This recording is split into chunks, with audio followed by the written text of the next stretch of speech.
नुकताच शिवसेनेत प्रवेश केलेल्या गोविंदा आहुजा यांनी त्र्यंबक राजाचे दर्शन घेतले आहे। गोविंदा आहुजा यांनी त्र्यंबक राजाचे दर्शन घेत विधिवत पूजा केली आहे। गोविंदाची त्र्यंबकेश्वर मंदिर परिसरात उपस्थिती पाहून भाविकांनी फोटोसाठी गर्दी केली।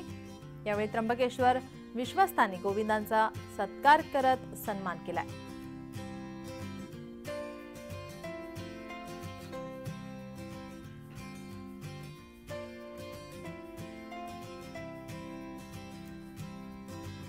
गोविंदा दर्शनासाठी त्र्यंबकेश्वर मंदिरामध्ये आले असताना या ठिकाणी भाविकांनी त्यांना पाहताच फोटो काढण्यासाठी गर्दी केली आहे। मंदिर संस्थाकडून त्यांचा सत्कार करण्यात आला, सन्मान करण्यात आला।